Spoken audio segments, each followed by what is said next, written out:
Leaves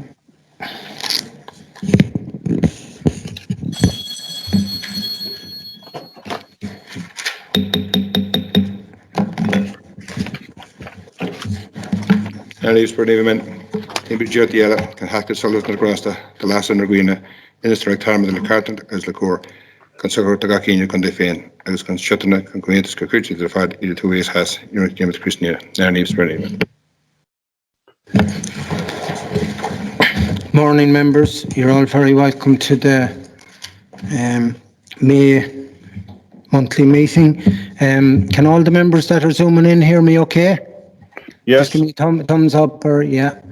That's grand. And just maybe when members are speaking in the chamber or in the outside rooms to put on your mic so that the people zooming in can hear us, and also the people that are zooming in, maybe just turn off your mic when you're not speaking. So I'll ask Mr. Kilfeder to read out the COVID instructions. Thank you, Caherlock and members. The National Standard Operating Guidance for Attendance at Council meetings provide that all in attendance be informed at the start of the meeting of the COVID-19 control measures in place.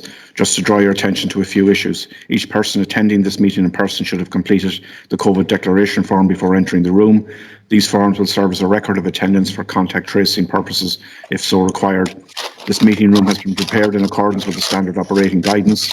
Face coverings must be worn by all attendees when entering and leaving the room. There should be no congregating in the building before or after the meeting. A one-way system is in place for entering and exiting the room. The exit will be via the side door. In compliance with the recommendations in the standard operating guidance, the meeting time will not exceed 1 hour and 55 minutes. Attendees must adhere at all times to the 2-metre physical distancing and follow the public health advice in relation to hand hygiene and respiratory etiquette. A response plan is in place in the event that an attendee at the meeting feels unwell or is displaying possible COVID-19 symptoms. An isolation room has been provided, and if anyone feels unwell during the meeting, should alert myself or Kevin, and you'll be escorted to the isolation room. Thank you, Caherlock. Thank you, Tom, for that. Members, just at the outset, I have one apology from Councillor Gino O'Boyle, who may join us virtually later. He just had something to attend to this morning. At the outset of the meeting, I just want to give one vote of sympathy to our colleague, Councillor Joe Queen, on the sad passing of his nephew, Aidan Tuffy. Suddenly, may Aidan rest in peace. Okay, members, we'll try and get through. I intend to get the whole agenda covered today, so with your support. Just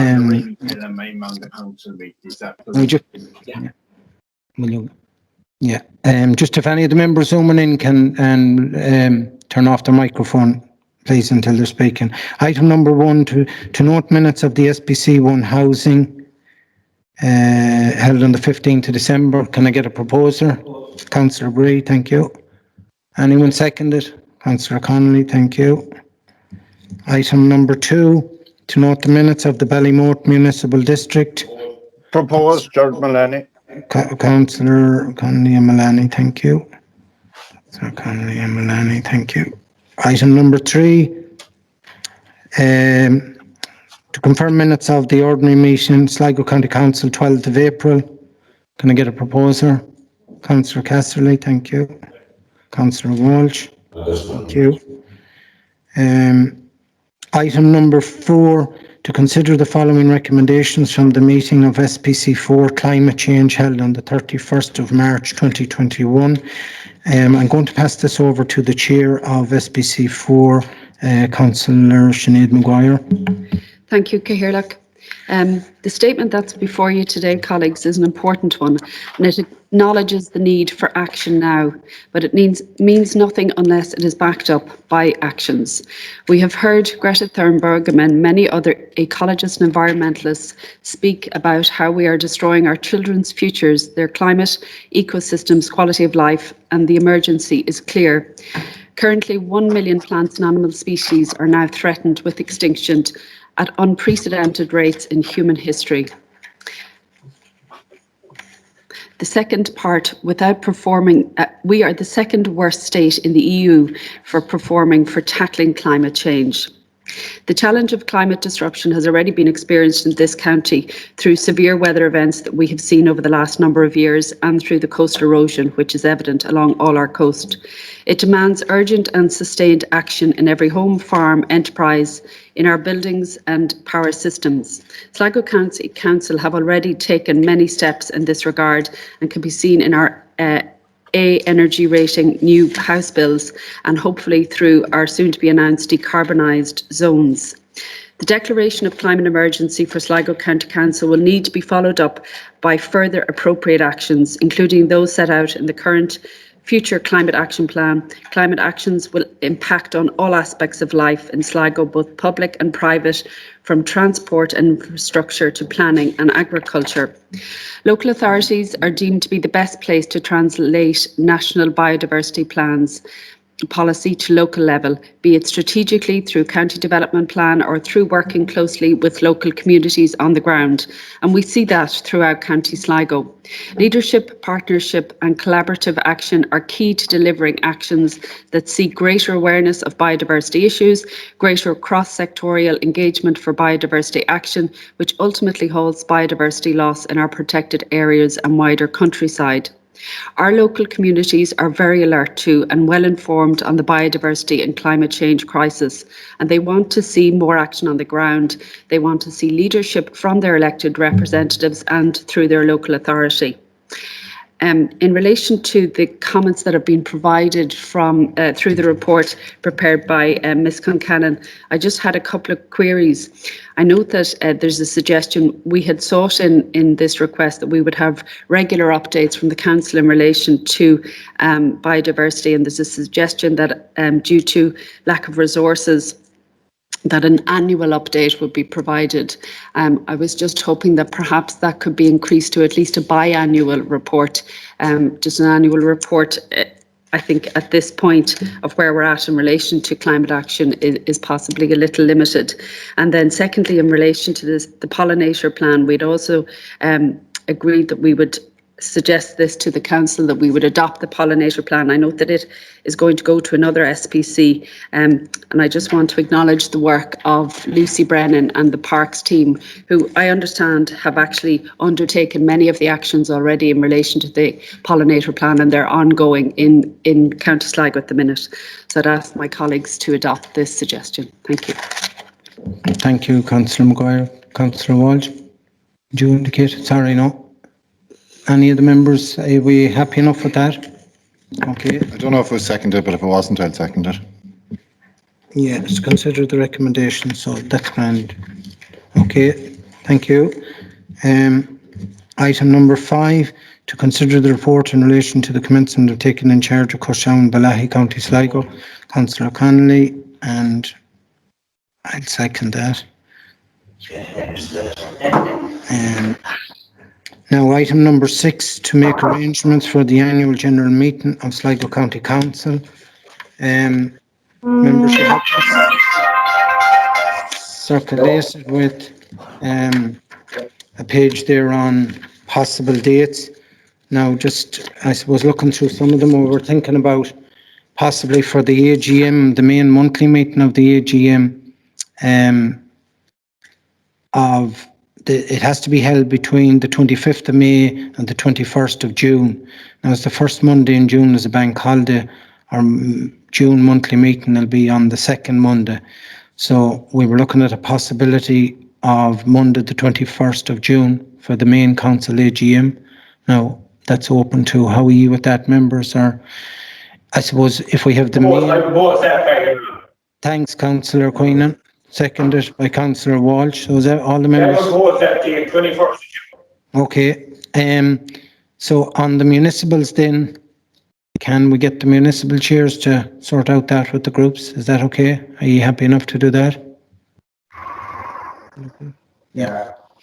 Okay, members, that's we'll get. There has been a report issued to all the members on that. So if we can take it at the main AGM is Monday the 21st of June, and the municipals will be sorted out between the chairs and the groups.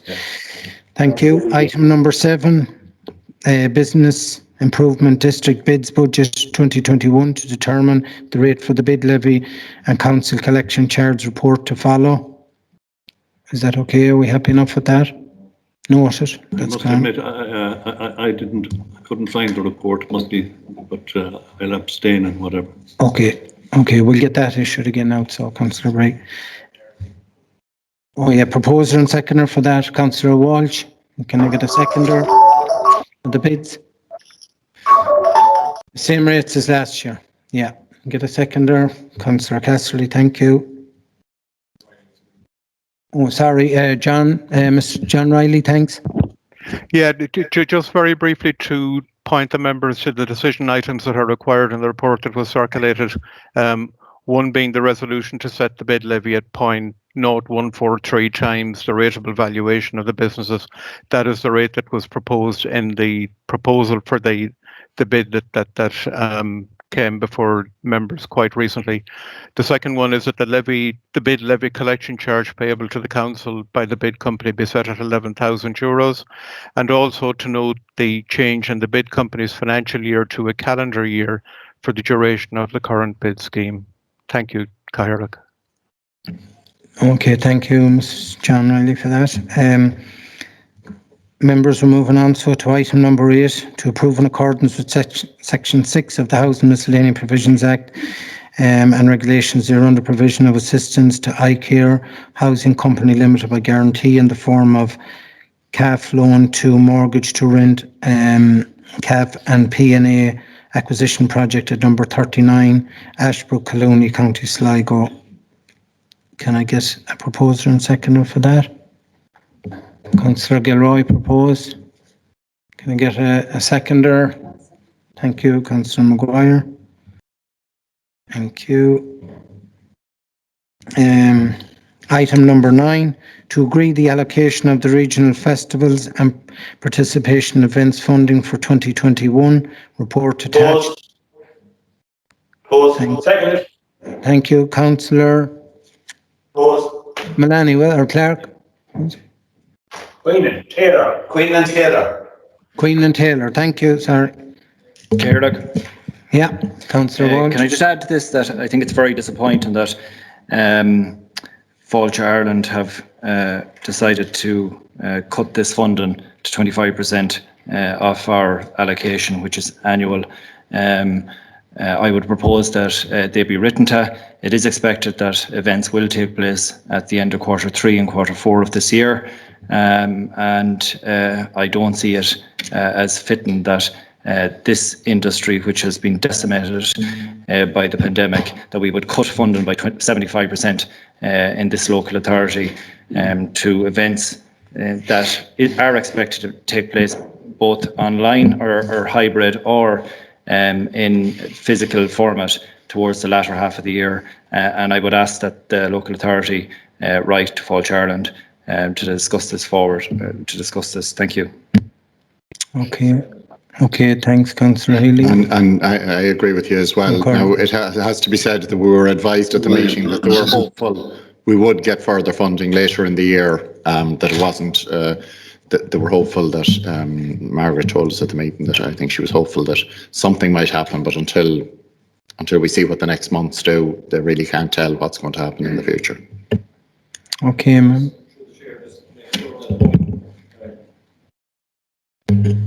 When we are writing to them, that we say that they strongly would consider Sligo for extra funding if it does come available then. Thank you. Okay, thanks, members. Yeah, it was a quite substantial cut there, but hopefully we'll get more at the, it was very hard to go through a very small sum. Okay, members, item number 10, to consider recommendations of the Decades of Centenary Steering Group under the CI Creative Sligo Open Call Funding report to follow. Proposed. Councillor Clark, thank you, and Councillor Haley, thank you. Item number 11, to consider the draft bylaws for Mullaghmore, Ross's Point and Strandhill report to follow. And I might link that with item number 46 from Councillor Gilroy, if that's okay. Is that okay?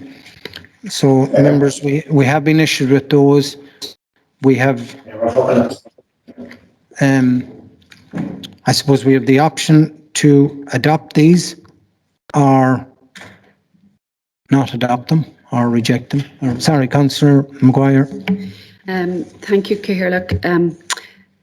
I'll only speak in relation to the bylaws for Strandhill, as those are the ones I've received the most contact in relation to. The changes that are proposed will create a drastic change for the people who are operating surf schools from vans at the seafront. And it creates a lot of questions for them, which haven't been clearly defined in the proposal.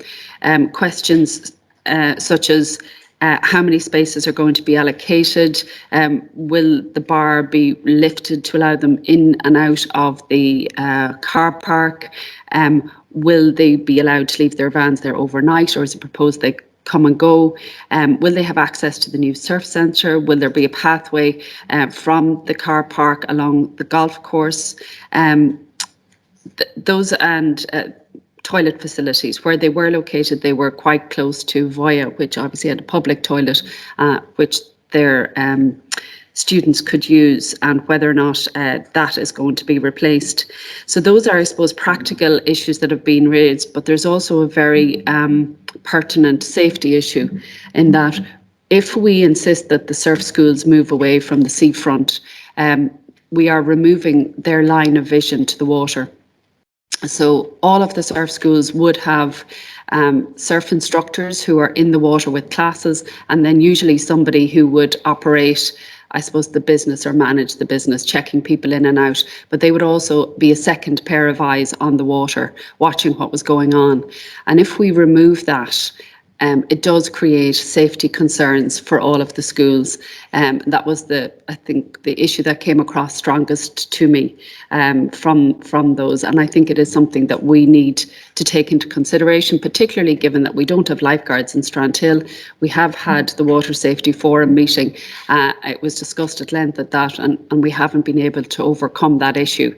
So I have to highlight that. The second other very practical issue, I think, is that you're talking about probably 30 kids in any class, and you have 3 schools. That's 90 kids possibly using the same narrow footpath with boards trying to get down onto the seafront.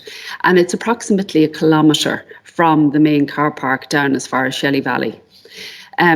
These are all practical concerns. I don't think that they can't be overcome, but I do think it requires more consultation, specifically with the surf schools. And my request would be that the bylaws aren't adopted today, that a consultation is undertaken directly with the 3 surf schools who are going to experience the biggest change in relation to these bylaws, and that they be brought in for the next month's meeting, having answered these queries and to resolve these issues. Thank you, Councillor Mcguire. Councillor Healy. Sorry, I thought there was other ones.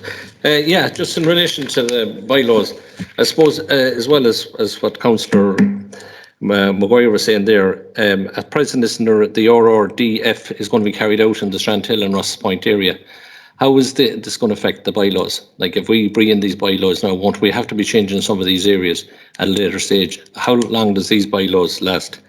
And as well as that, at an SPC meeting, there was a couple of proposals that was put forward in relation to, before this went out to the general public, we put a couple of proposals forward. I don't see any reading of them in this in the documentation we got. And also in relation to the documentation, the submissions that are made, I mean, we're only getting a brief and we don't know who made these submissions or nothing. So I'd like to find out more about that. And as I says, I think that I would be agreeing with Councillor Mcguire in relation to Strandhill that public consultation is a very important part of any discussion, and we can't be just ramming these things through. We need to look at it serious. Thank you. Thanks, Councillor Healy. Councillor Arthur Gibbons. I have to agree with the previous speakers, and I would have to agree with what Sinead said in relation to the surf food. But there is other issues that I see here as well in relation to it. One of them is a lot of concerns has been brought, and it's actually included in the bylaws, is that the road down to Cullingham Moor is going to have a line the whole way down. The greatest concerns of the people within the town and from around that whole peninsula area is because the car parking space is so limited down at the beach.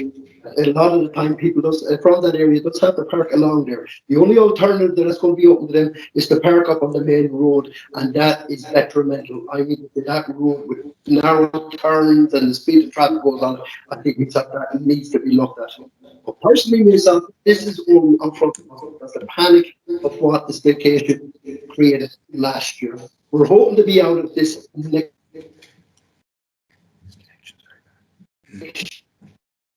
I know it's actually in the report that we keep outsiders out. But you know what? Now, I've put this to a number of people. I've asked them myself, I've done a personal survey with a few different people from around the county and asked them in relation to, I got a copy of that report. You can have to see it. So no matter how much you try to cover it, it still looks like the other strategy at Ross's point.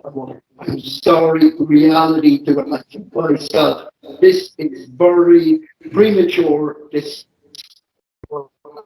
at the bylaws. I think we're well off to hold back until we get this pandemic under control, and then look at how best we're going to promote Slidell, Ross's Point, Mullickmore, pump money into them areas.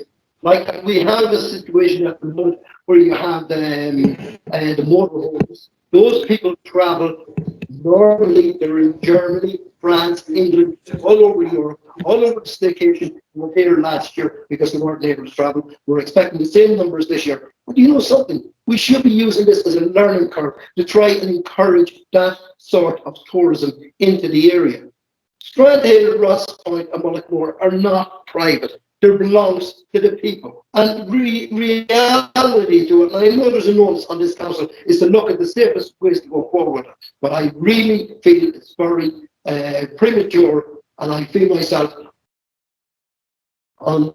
I'm not talking about consultation because I have seen this gone out, and it's gone out for people to give in submissions, but I just think that we're jumping the gun with this, and I will not be supporting it. Realistically, I could not support this report in the manner that it's in. There's absolutely forward thinking. It's just dealing with it. We need forward thinking. We need to look at. Thanks, Councillor Gibbons. Your line is very bad, Arthur. Your line is. I understand that. You want to see the job I had to get online. Now, can I just ask a question? Right? Can I just ask one question for my own? I came online this morning at 9:45, couldn't get through until 2 minutes ago. Number 7, was it past or was it before? I can't, Arthur. I can't make out exactly fully what you do. We've heard a lot of what you've said. So yeah, I know when you've said you're against. I'll open it. Councillor Walsh, you would indicate. Thanks, Mayor. Like, I'll be brief. I want to echo what Councillor Mcguire has said, but I just want to make a few points in relation to Ross's point. I want to thank Emer Concannon's team for moving this so forward and moving this so swiftly. This did come forward from the community of Ross's Point in particular. There was a number of meetings with the Residents Association and the engineering team, and I welcome the introduction of the bylaws. Just 2 or 3 quick points. There's one sergeant based in Ross's Point. She's a new sergeant, and it's not possible for Gardaí to ensure the regulations are being kept to it. So like that, we don't have wardens in place across the county at these locations. So one of the recommendations from the local businesses in Ross's Point and the community, over 33 in the Development Association, was that there be a height barrier introduced with the key, number 1, to stop camper vans parking on the verge heading down towards the beach car park, of which is a health and safety issue, and you have people weaving out and in between them. There is no footpath in place. It's quite narrow as it is. and also the scenic element of it. They were lined with, even 2 weeks ago, we had a number of them lined along the verge. We've seen what happened last year. There isn't too many members that haven't been contacted about it. But likewise, we want to ensure that we are open for business and that we welcome camper vans and tourists to the county. So I think in isolation, the passing of the bylaws won't work without a relocation of the camper vans. And there is a proposed location in Ross's Point for that parking. And I would ask the director to make an assessment, carry out an assessment of the area from Yates's Hotel down to the beachfront, where you turn for the beachfront, and that we would erect signage for parking of those camper vans if we're not allowing them in the beach car park front or on the roadway down to it. Thanks, Gerlach. Thanks. I'm Emer Concannon. I know we spoke around some of the issues on this at the CPG on Friday. Can I bring you in on this?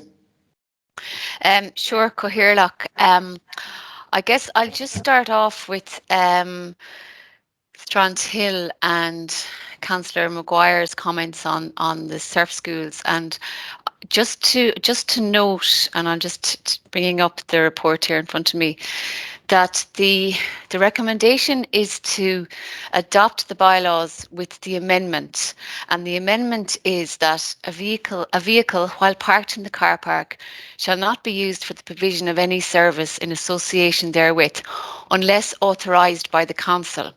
So basically the bylaw is allowing the council to bring in another type of facility to deal with surf schools.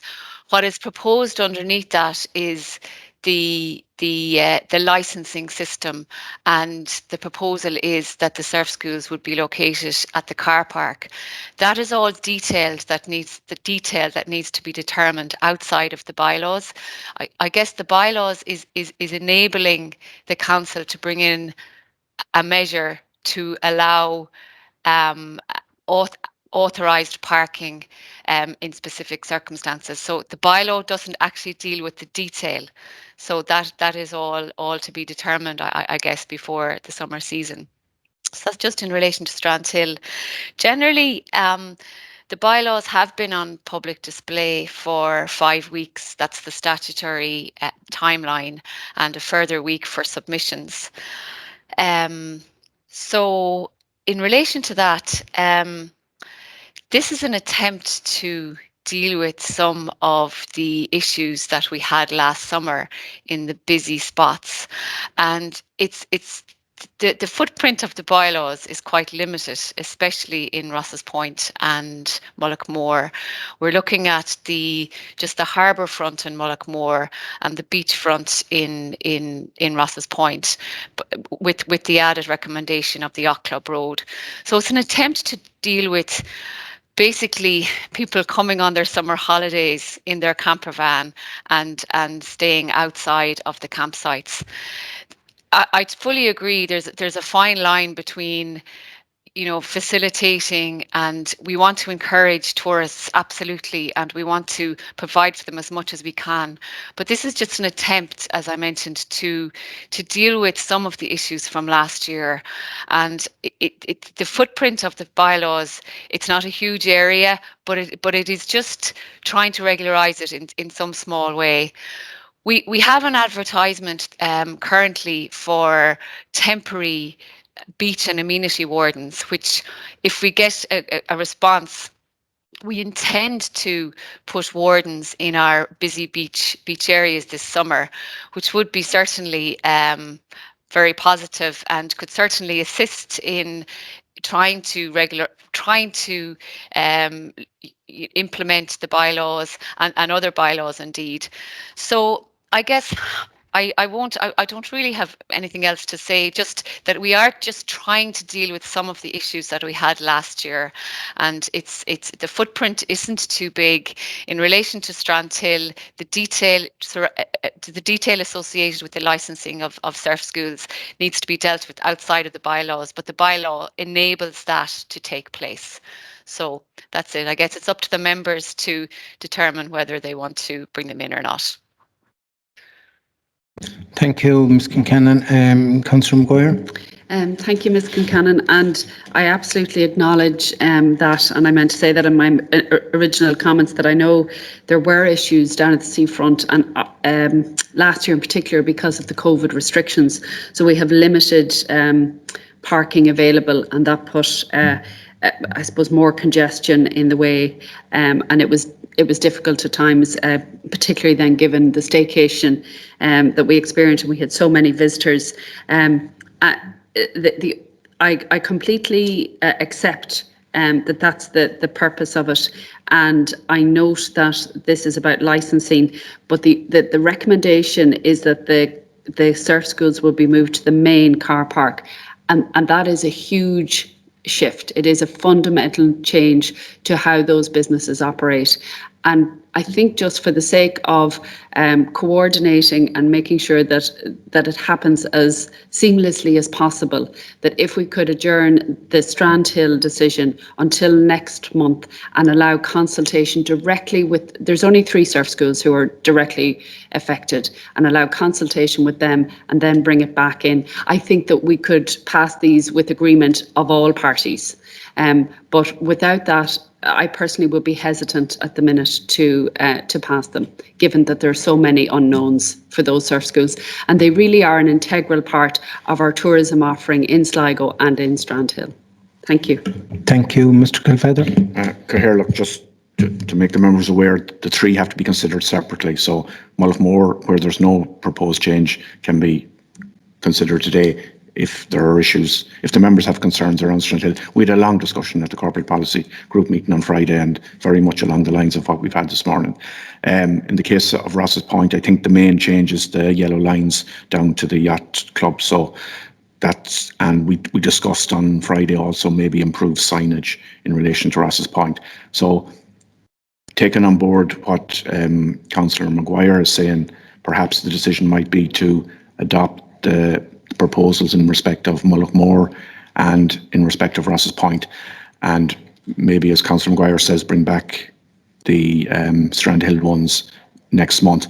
I just want to make the point, the reason we did this was twofold. One was because of the increased business or traffic that we had last year and the issues that particularly arose, and the second was, in fairness, the chair of the SBC asked that these be put in place before the summer season. So effectively, we were working backwards from the 9th of June to go through the public consultation process to put the drafts out in front. So, you know, it's just that time frame, the expectation that we are going to have a lot of people coming to Sligo in June, and that's why they're before the members today.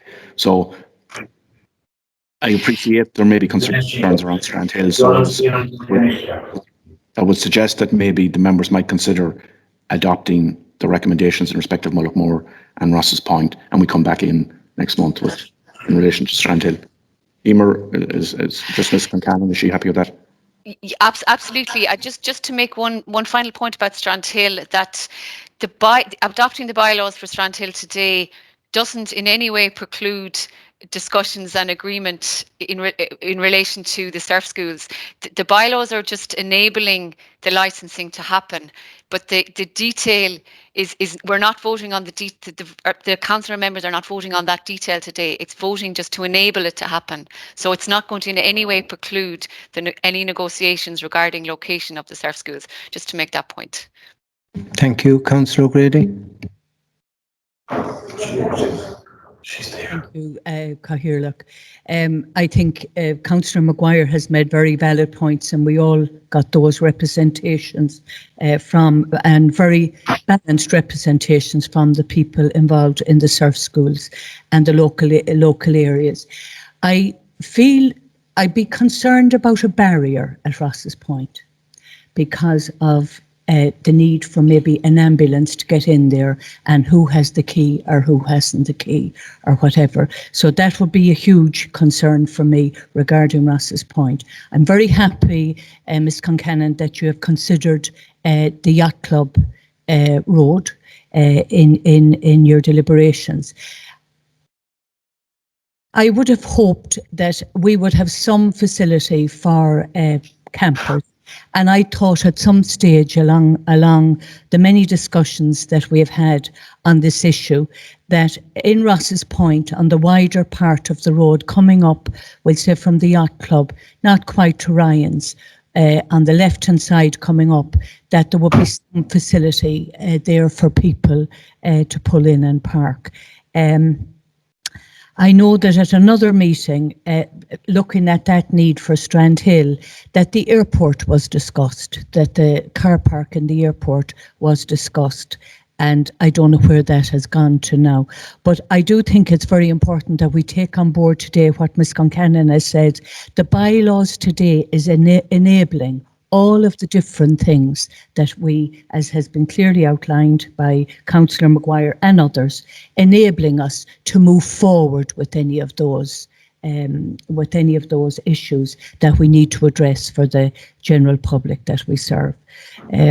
But anyway, I want to thank you for your work in such a short time, and that has to be acknowledged. Thank you. Councillor Taylor.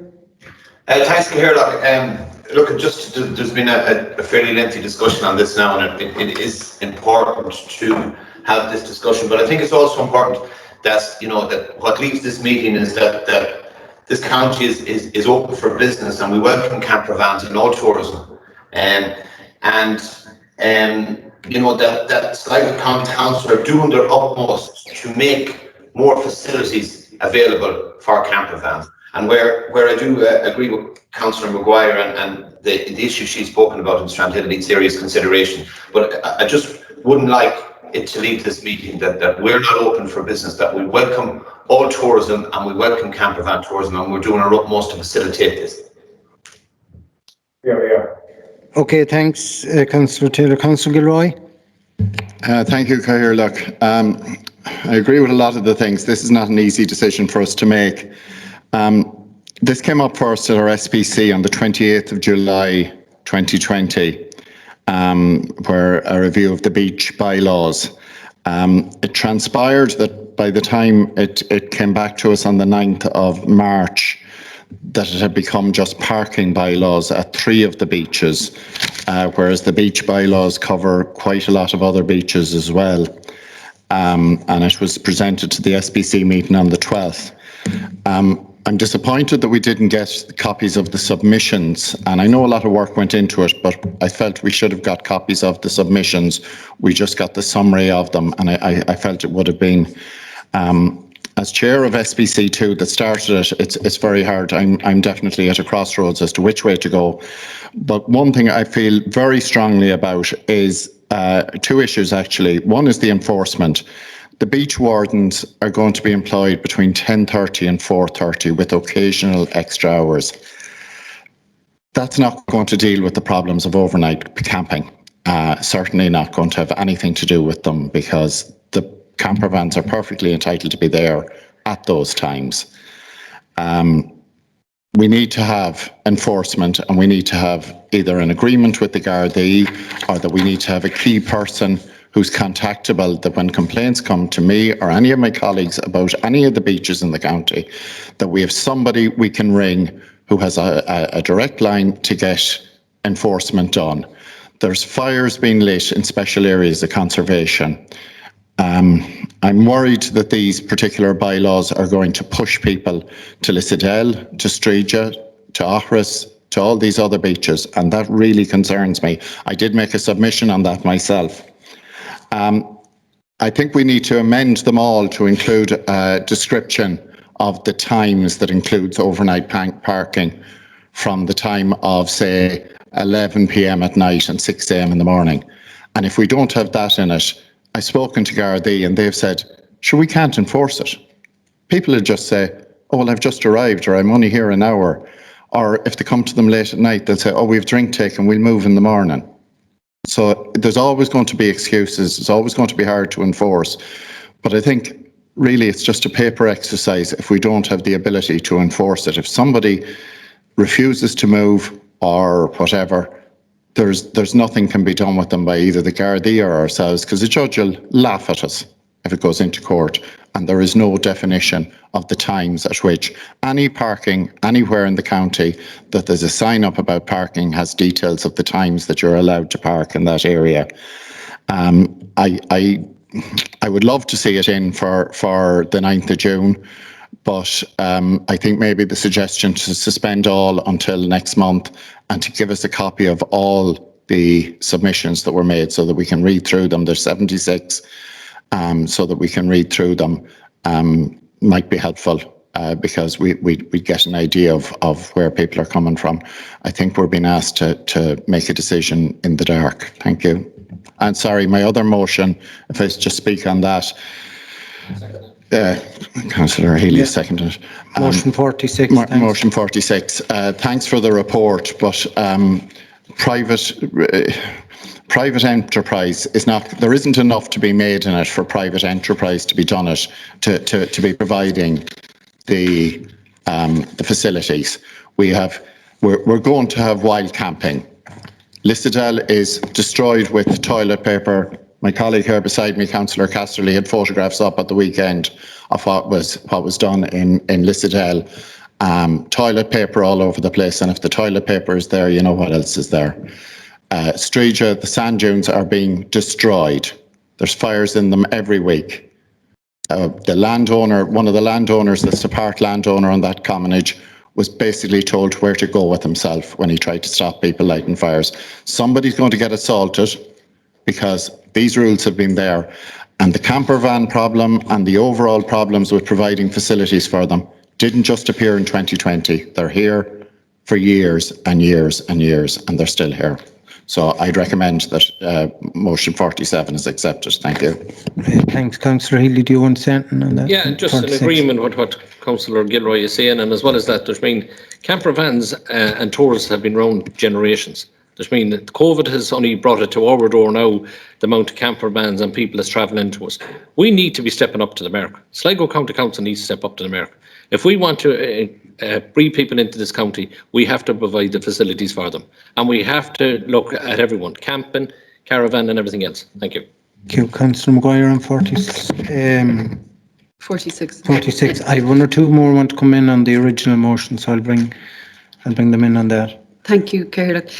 Just to support the motion, I've had quite a lot of people contact me in relation to camper vans in particular, and this is, as Councillor Healy has said, it's a whole cohort of people that we haven't had in Sligo really before because we haven't been providing the services for them. But there are people who would like to stay in Sligo if there was an overnight facility. Luckily, or possibly unfortunately, the campsites that we have are usually booked out during the summer, which means there's no opportunity for camper vans who want to come in just for a night to stay legally. And that's why we end up in the situation that Councillor Gilroy has described with wild parking, which is a terrible detrimental effect on our SACs. So I would really urge, I note the report, and obviously it's very tight time frame for this summer, but there was a mention, I think it was Councillor O'Grady spoke earlier in relation to the airport, and I think liaison is happening with the airport. I think it would be an ideal place in Strandhill. It's a car park, it's close to the amenities, and it's pretty much empty most of the time. If they could be persuaded to provide the facility, especially for this summer, for this season, I think that would be really warranted. And from what I hear from the people who use these facilities, they don't actually need a lot. They would be happy to have a place where they could just camp overnight. They don't necessarily need water. They don't necessarily need electricity. They're fully efficient and fully self-contained. So even if there were no additional facilities and only parking, I think it would be an addition to our tourism offering, and one that would be greatly appreciated by all in the county. Thank you. Thank you. Councillor Casterly. Thank you. I agree with practically everything that's been said here. It's a huge issue, and I suppose Sligo isn't as far ahead in the I suppose we haven't had as many tourists as we've had over the last couple of years as down south, so we don't have the infrastructure to cater for them as much. I have received a good few phone calls from people who have camper vans, who are from Sligo and caravans. And as a somebody who has owned a camper van and a caravan, and I know the I suppose the pleasure that you get out of it and the great memories that are made, but it's also you have an awful lot of difficulties as well. And it's very much in relation to finding a suitable campsite that or somewhere to camp that you're not parking on private property and that you're not blocking away. So it's a huge issue, and the phone calls that I have received mostly are from people who say, well, the government guidelines are that we stay at home, we stay within our county, we're not to travel. So lots of people do have camper vans and caravans, and they would traditionally have gone to France and to England and mostly, and now they're staying here, but they're very frustrated because they want to get away, they want to travel within their county and locally, but at the same time the facilities aren't there, or they feel that they're not welcome there. So they have been asking that maybe for this year, because of COVID and the restrictions, that there be some sort of a relaxation or some sort of kind of a dispensation just for this year. And we work on facilities, we try and improve everything then for campers over the next couple of years.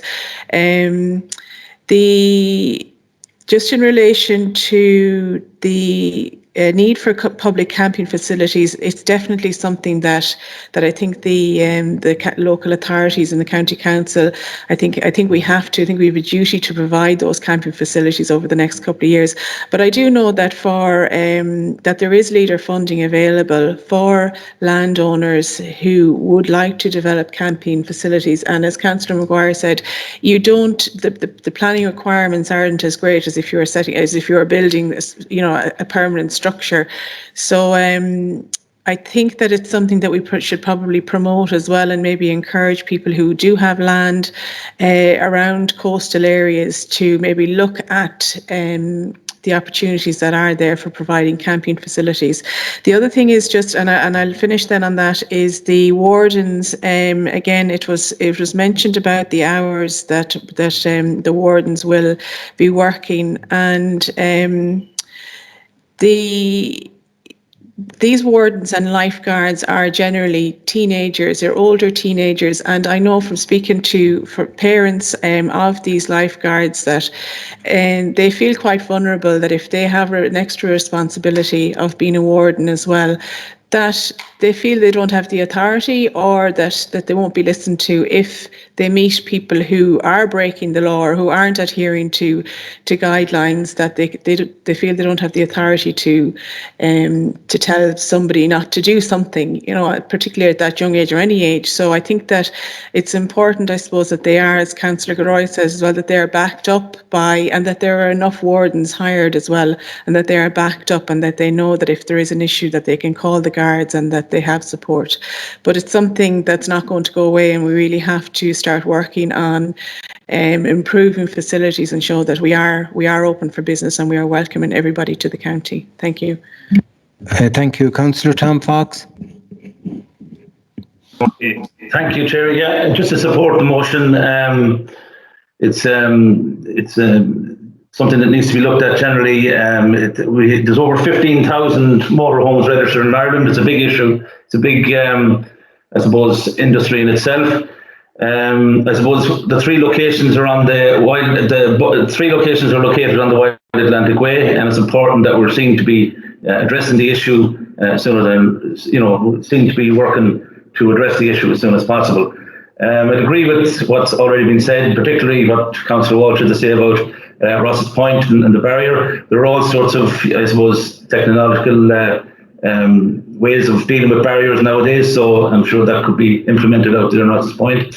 And I'd also agree with what Councillor Sinead Mcguire had to say about the car park in Strandhill Airport. That's a good idea short term, and it's ideally located close to the village of Strandhill. And just to support the motion. Thank you. Thank you, Councillor O'Grady. Can I just remind the members, I've indicated from 3 other people that want to come in, Now, it's nearly 11 o'clock, so I know it's an important discussion and glad we're going through them, but just if people can keep it brief, because we're going to, I know we've two motions here. We're talking on Councillor Gilroy's one. Keep it brief as always. Just to say that I support the motion. Certainly, this is a new phenomenon. There was a time you wouldn't see 3 camper vans on the road, and now it has, because of the pandemic and the staycation, it has become an issue. And I do feel there's a need, as I've said previously, about Strand Hill at the airport, that's something should be looked at. And I've also put a proposal as regards Ross's Point. But I do think at the end of the day that we need a master plan to look at, and that's not something we can rush. That's something that we want to get working on for times to come now, that we have facilities for the many people now who's on a staycation and who's using camper vans. But a master plan isn't something that we can come up with willy-nilly. We have to give time and effort to it, and take in all the recommendations that we have got and will get to put an excellent master plan in place to cover the needs, the ongoing needs, which in my book will increase over the years. Thank you. Councillor Bray. I'm conscious of the time and I'll be very brief. I just want to support the motion put forward by Councillor Gilroy. We certainly haven't looked after the owners of camper vans over the years, and I suppose we really didn't need to, because there was more than adequate space for them to park and to utilise that space. But COVID certainly changed things. We do know from the general public that there was significant concern last year as to the number of camper vans parked in some of the resorts, and I suppose that's why we have these draft bylaws before us today. I note that Ms. Kilkennan in her response to Councillor Gilroy's motion indicates that there's potentially an opportunity for a private operator to consider providing such a facility for the 2022 season, and I think we would all welcome that. But we also must remember that private operators are hardly going to invest in such a park if we don't bring in restrictions. Why would a camper van go and pay in a particular park if they can have a facility free on the beach front? So that's something we're going to have to consider in terms of the consultative process. Thank you, Cathaoirleach. Thank you. Councillor Tom McSharry indicated no. I'll pop back to him. Tom, yeah. Thank you very much, Cathaoirleach, and I'll be brief as well. Can you hear me? Yeah, okay. I think this is an excellent debate, by the way, Cathaoirleach, and again, I agree with the sentiments of all speakers and support the motion. I got, and other councillors got, strong representations from the Phoenix Motorhome Club, who are, I suppose, gold plate standard. And I think what's frustrating for a lot of the legitimate motorhome users and holiday makers that, and I would stress this, abide and comply with the highest standards in relation to every county they visit. What's frustrating for these people is the cowboys that come down and litter and abuse and don't have any respect for the areas they visit. So I do support the motion, and I think it's something that if, listen to what people are saying, that the council will take on board all these points and work with these people going forward. Thank you, Cathaoirleach. Thank you. I've two more people that have been in before, so I'll just ask them to be brief, please, because I want to get item 11 sorted out. Councillor Gibbons and Councillor Castley, you've indicated to come in, so if you can be brief, please, because it's after 11 o'clock. Cathaoirleach, can you hear me? Yes. You can hear me loud and clear. Yes. Well, because I had to bring my complaint. I tell you, I had to bring the tablet in for the utility room to be beside the bloody well modem. And that's because I know I wasn't heard the last time.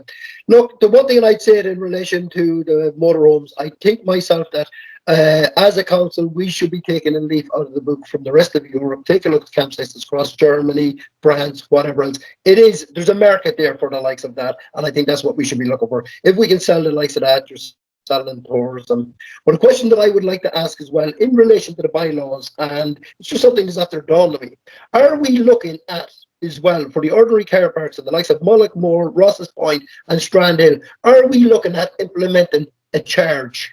An hourly charge, daily charge, or whatever, because that is something is be totally, how would I put it? It'd be against everything that we've always stood for as Sligo County. I want is a guarantee here that we are not going to implement a charge on the ordinary visitors who use their ordinary car to visit the beach and to use a parking space. Now, it's different with camper homes and it's different with anybody that's coming there with caravans or whatever else. But for the ordinary 5-8 motorist who's visiting the beach, I want to guarantee that is not. Councillor Gibbons, you're breaking up. I don't think a charge is going down too well here with a lot of the heads that are indicating at me. So can I, you're breaking up again. Can I bring Councillor Castley in as the last speaker, or Councillor Healy? I'm going to have to take a vote. Yeah, one question, and we'll try and get over if we can, or we'll be back here again this week, and it's not my fault. Thank you, and you're very patient with this, and it is worthwhile discussion. I'll be very, very brief. I just want to acknowledge again there was a far bigger issue in Mullaghmore a few years ago about I suppose lack of parking for locals during the summer season, and there was a considerable amount of money invested at the time in Mullaghmore along the beachfront there, just to make sure that there was segregated parking and that there's proper parking facilities there. And I think it's really important that a message goes out, I don't know where it came from, that people pay for public parking, but this is something that cannot, it can't even be mentioned, that cars have to pay, or people have to pay in public car parking spaces around the county. Thank you. Thank you, and I'll finish with Councillor Healy. Yeah, and I appreciate it. The only thing I want to say is, listen, there was a very good discussion on here about campers and everything else, and caravans and everything else. What I'm asking is, should we have a special meeting regarding this moving forward, not sending the message out there to the general public and to people that's coming and visiting Sligo, that Sligo County Council is going to have a serious look at this and now and into the future, and invite all the different groups in and get a framework document put in place on how we're going to deal with this into the future, because otherwise we're only kicking the can round. Thank you. Okay, members, and look, it's a very worthwhile discussion, and I suppose there's unfortunately, maybe there's a lot of questions still unanswered. There's a proposal in front of me. We've adopted Councillor Gilroy's motion number 46. Yeah, sorry, just on the adoption of it, can I just, in respect to the fact that it can't possibly be done for 2021, that we actually changed it to 2022. So this is the last year we won't have done something. So we'll just change, we've agreed to amend the date 21 to 22. Okay. So on the motion 11, we have, sorry, Mr. Kilfeather. That's something that will have to be considered in the context of the budget for 2022. In fairness, I don't want to be putting people under a false impression. Yeah. I just want to note it. So can we amend it that it'll say in accordance with the budget for 2022? Okay, thanks. On item 11, so we have 3 separate areas in front of us. We have 3 separate votes. Are we going to adopt them or not? So I'm going to have to call the roll on them each individually. Is that okay? Yeah. So if we start with. Sorry, on number 11, to consider the draft parking bylaws, we have 3 separate areas. So I'm going to ask, are we agreed? Proposed for Mullaghmore and seconder for Mullaghmore. Proposed Councillor Walsh. Councillor O'Grady. I second it now. Agree. Okay, agreed. Ross's Point. I propose. Can I get, well, if I need a proposer for Ross's Point. I propose. Will you call your name? Sorry. Tom Fox proposes. Tom Fox proposed. Who seconded? Councillor Walsh. Right. Is that okay? Dissent, Councillor Gibbons. Okay. Strandhill. Can we deferred? Yeah. We've agreed so to deferred Strand Hill on what Councillor... okay, that's grand. Thank you. Thanks, members. Thanks, That's Mullickmore and Ross's point. I'm against. Okay, thank you, thank you. Okay, members, item 12, I'll propose that. Can I get a second? Second to Councillor Mullaney. Item number 13, to note minutes. Second. Sorry. I propose 12. Number 13. To note minutes of the County Place Names Committee held on the 3rd of August, copy attached. To consider report of County Sligo Place Names Committee, consideration of place names proposals to follow.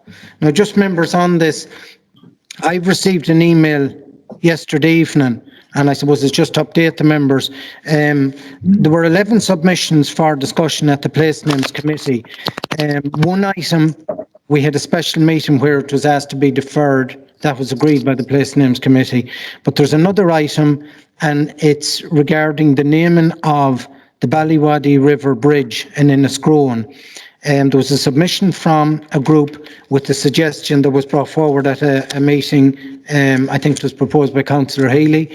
That was brought forward. It was sent to the Place Names Committee.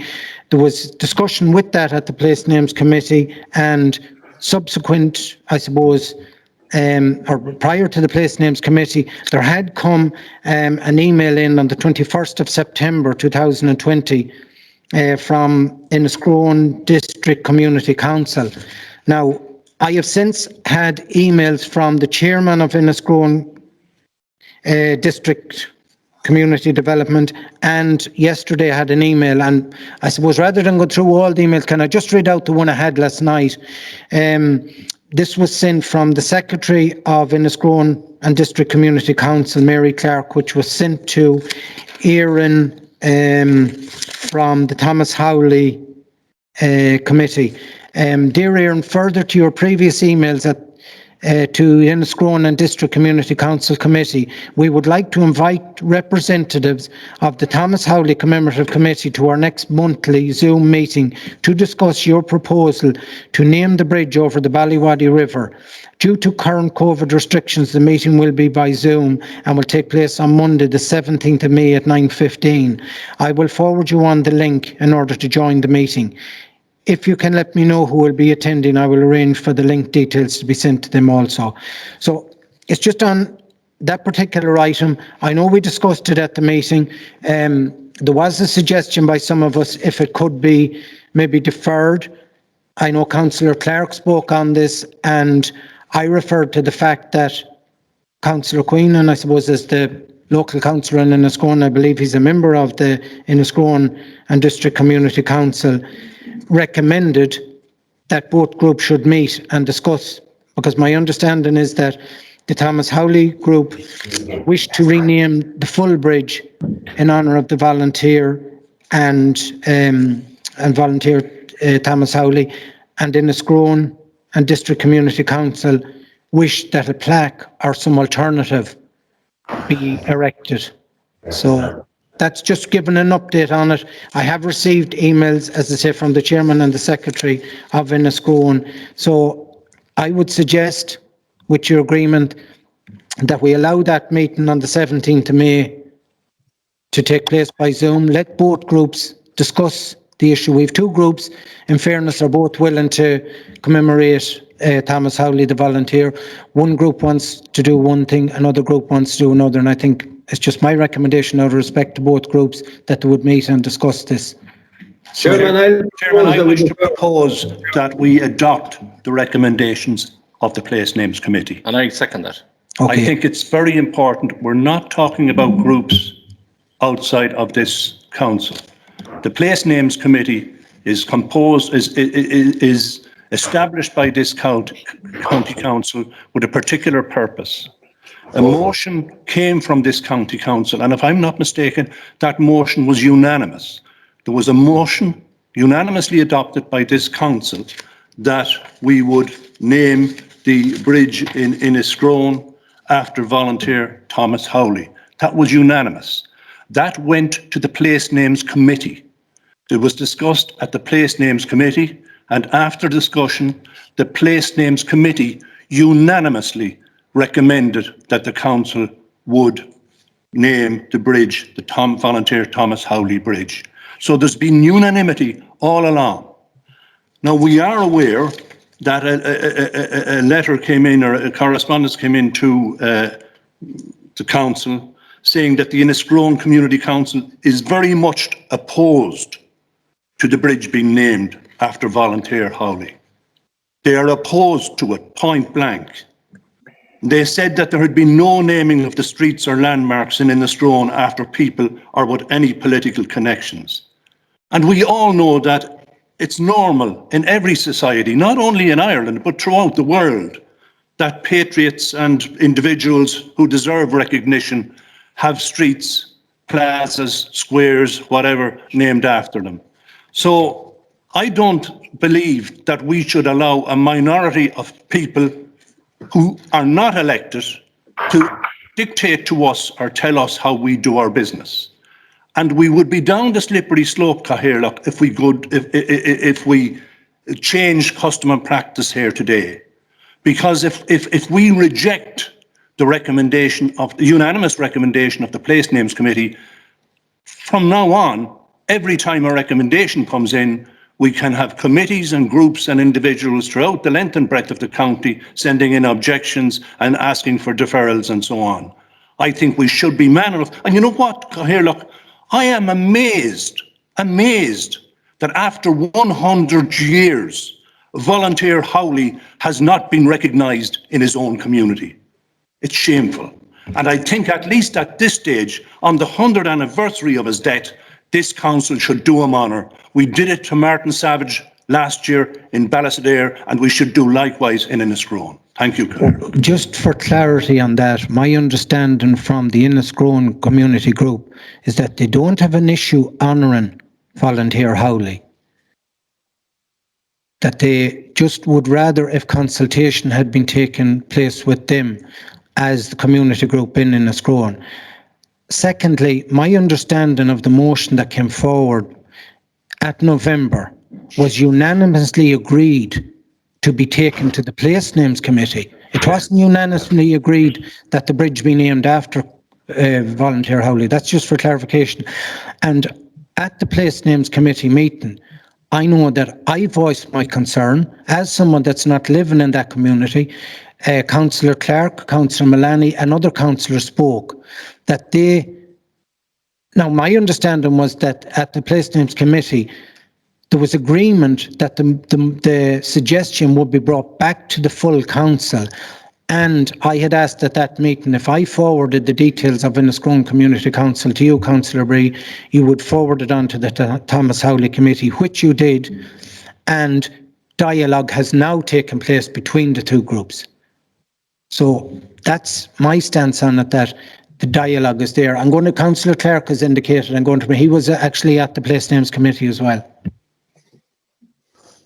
Yes, Chairman, thanks very much. I think that both yourself and Councillor Bree have expressed what was discussed at the Place Names Committee, and my support for the motion was in depending on the communication that took place between Community Council and other development associations in Enniscrone. And now that that has happened, I think it's only fair that we defer the decision until such time as those discussions have been completed.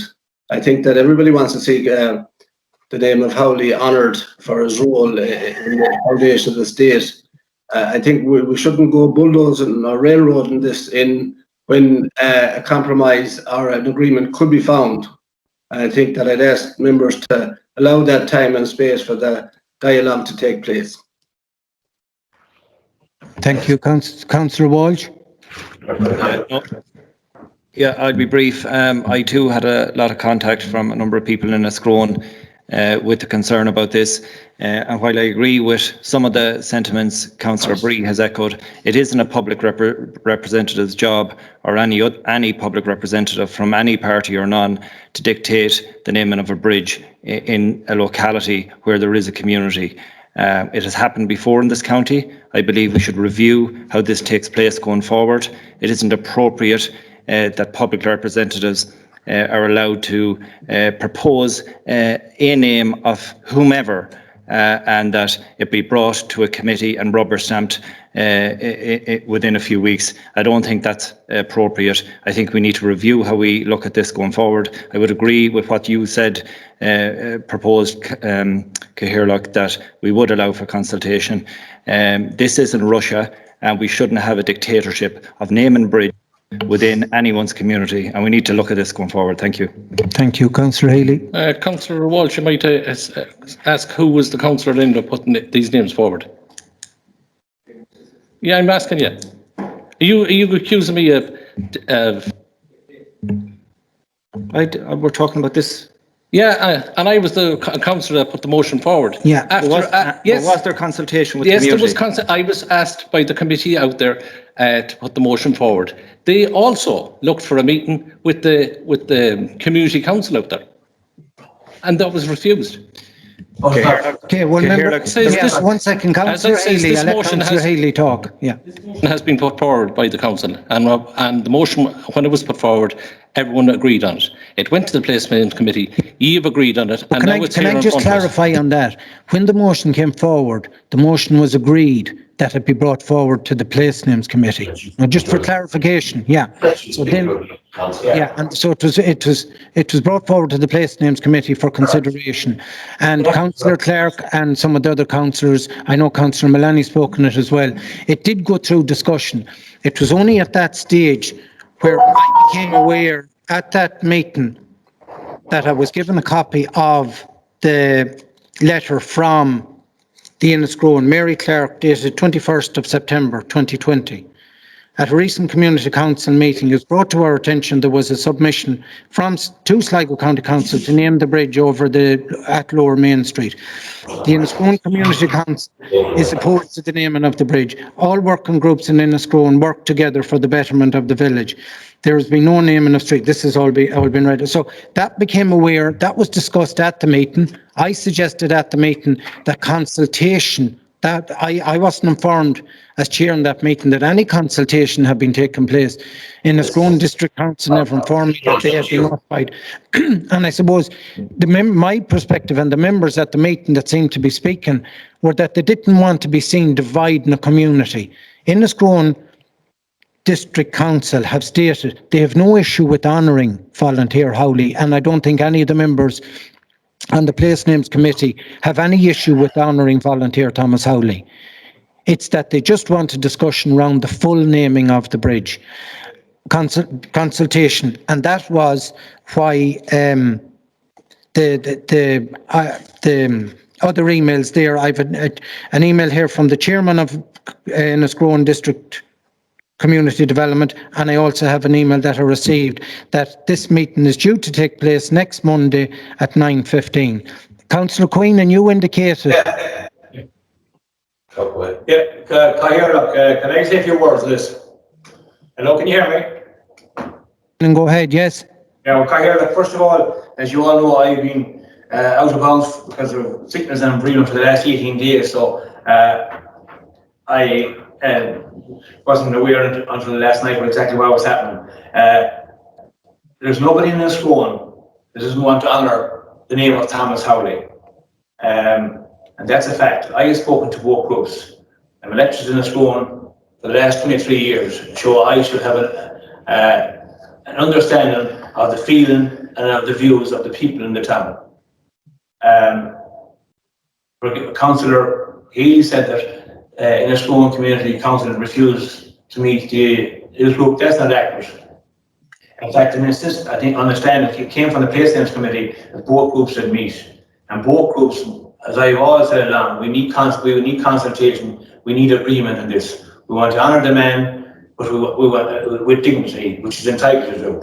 But I don't agree with Councillor Bree's strategy here today to ram this through. I would ask the council to give the opportunity to the two groups to meet next Monday night, and we'll defer it to the June meeting, and then we'll make a decision on it. It is elected members' remit, but we also have to, in all of these issues, you have to consult with the local community.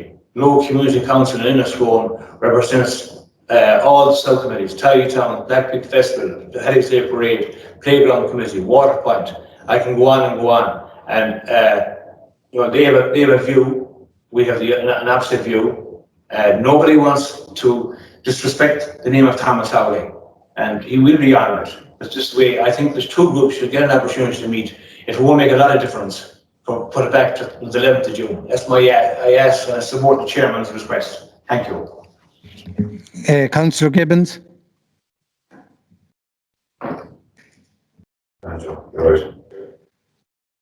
Sorry, go here, look, can you hear me? Yes, Arthur, yeah. Go here, look, I'm sure because it's a long time ago since we brought this up to be put forward to the placements committee, and I think it was in January that we brought it up, and that it was to go forward. Now, my idea or my understanding of the placements committee was the placements committee made its decision in relation to it, that there would have been consultation with the different communities and things like that was in it. And I was actually going to stay out of this. But people got to realise here as well that this man that gave his life for Irish freedom, right, his 100th anniversary is coming up on the 28th of this month. And I think it's a disgrace for what that man died for and the freedom that we have here in the 26 counties. And he's not been honoured. That there is a problem coming up here, and it's like an excuse thrown in after an excuse. And I take great, how would you call it, offence against the way that it was described there by Councillor Walsh in relation to that it was like something out of Russia. Well, it's nothing out of Russia. Because after all, and I tell you this, and people need not forget this, it's not that long ago when your own party, Fine Gael, tried to railroad through a commemoration was to celebrate the guys that murdered the likes of Thomas Howley and other people throughout the width and breadth of this country. And I think myself that should never be forgotten about. And this is only a farce and an excuse that's going on. There has been enough consultation as far as I'm concerned. It's been with the Place Names Committee, and they've made their decision, and it should go forward. Reality to it. I'm an Irishman. I'm proud to be an Irishman, and I'll tell you this much: there was other events around the different parts of the country, and there was never as much dragging out and dragging heels in relation to it. I believe in full consultation, but there was enough time given in relation to this. The people that was on the committee had worked hard and very hard. They got their decision. That's what the move, but that's what we're dealing with in front of us. I propose we deal with this now, here and now. Councillor Gibbons, can I just interact on that? As the person who chaired that meeting and had discussions, people that emailed me on this, it's definitely not a farce. And I will not have it said that it was a farce. The people in that committee discussed it. I know at the meeting there was unease because there was a division in the community. This is an Irishman. There's no, Councillor Gibbons, 1 second. There's no dragging of heels. There's no dragging of heels on this. The Place Names Committee met. The procedure went through. It made a recommendation to discuss it at today's meeting. It made a recommendation, and the recommendation is here to consider. I'll take a vote on it. I have no problem. As at the outset, I have no objection whatsoever to any monument or anything being named after this volunteer. There's it's just on Councillor Queenan as the local councillor and the people from Enniscrone. Do we put through something that's going to divide a community, or do we give them the benefit of a week to have a meeting and it comes back before us again anyway? That's Chairman, there are always people who take different views, as Councillor Gibbons has said. Yeah, but let them meet, let them discuss it. There are people here in this chamber who were opposed to this, who were members of a political party that wanted to honour and commemorate the members of the RIC and the Black and Tans who murdered Thomas Howley. Sorry, Councillor. So let's be straight about this. We're getting into politics here. I'm discussing one item. There's no one opposed. There's no one opposed. Can we get that clear? There's no one opposed to honouring volunteer Thomas Howley. Agreed. To naming the bridge, Cathaoirleach. That is the issue, because there's two community groups that are divided on this. A meeting has been proposed for next Monday night for the two groups to discuss it. No discussion has taken place with the two groups prior to this. One councillor has said that they approached them, they didn't. The local councillor in Enniscrone, who's on that committee, said that they received, that they weren't refused consultation. All I'm asking for is members to give them the benefit of doubt. We can either give them the benefit of doubt and discuss it at their meeting next week, or we can take a vote on it. So I just thought my proposal, Councillor Mullaney, you were at that Place Names Committee as well. Yeah, can I support everything that has been said by both yourself and Councillor Clark? And I was concerned at that meeting, and I expressed my concern that this might divide the community of Enniscrone. And I just want to appeal for time for the meeting to take place that you have outlined next week, and that this decision can be made with the backing of everybody in Enniscrone. Thanks, Cathaoirleach. Chair. Thank you, Councillor McSharry. Cathaoirleach, just to be very brief, and I know there's a lot of emotion around this issue, but I think really, should we not consider Councillor Queenan has been in politics a long time in that area. He's asking for a very reasonable request to allow a group come together to discuss this issue. And as representatives of the people, I think we should allow that to happen and let common sense prevail in that respect, and then come back to the council, and then we can make a decision. Chair. Thank you, Councillor Taylor. Chair, there's absolutely nobody, no councillor of any party that doesn't want volunteer howling, that doesn't want him honoured. Absolutely not. And for anyone to think any different is wrong. Councillor Queenan, Councillor Clark and yourself, who are the closest, Councillor Queenan is the local representative, Councillor Clark is close, and yourself, ye are probably receiving the most reps about this. And I think it's absolutely 100% fair to ask for another week, or to ask for it to be brought back to the next meeting, so that there's clarity from everybody and the community in Enniscrone as well. We're talking about a community here, we're talking about people. And there is nobody here that doesn't want to honour volunteer howling, absolutely not. And no one has said that. I don't think it's a time for raising voices and shouting and roaring about it. Let the community of Enniscrone discuss it. We would owe them that as well. Okay. Okay, members, so... First of all, hold on. So everyone's agreement that Thomas Howley, the bridge should be named after Thomas Howley? No. Everybody has agreed.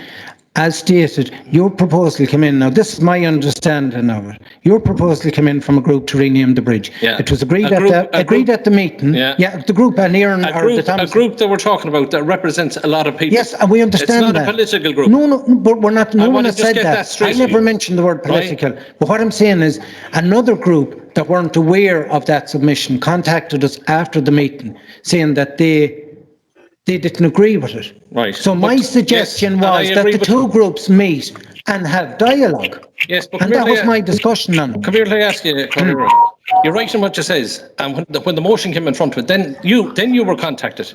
Councillor... an email came in to Councillor Queenan was well aware of what was happening, because one of the chairperson of that committee went to him and told him what was happening, and told him that the motion was coming forward, and he gave a commitment that he supported. But I contacted them. I contacted Queenan and Councillor Queenan regarding it, and I said, look, if there's a problem out there, let the two groups come together and work it out. And this was in January. This was in January. Yeah, but that's what we're looking for now. Hold on. Groups. Excuse me. Right? That was when it was starting. Before it even came in front of the place committee, that everyone would work and everyone would come together on agreement of it. The reason they want the bridge named after Thomas Howley is because Thomas Howley lived next door to the bridge. That's exactly it.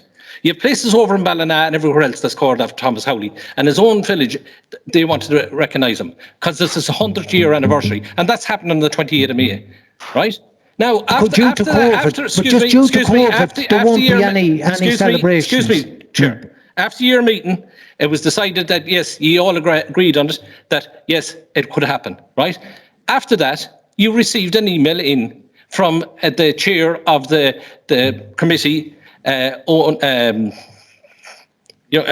Carroll, she wrote to the committee, the community council, saying, look, we want to work with you.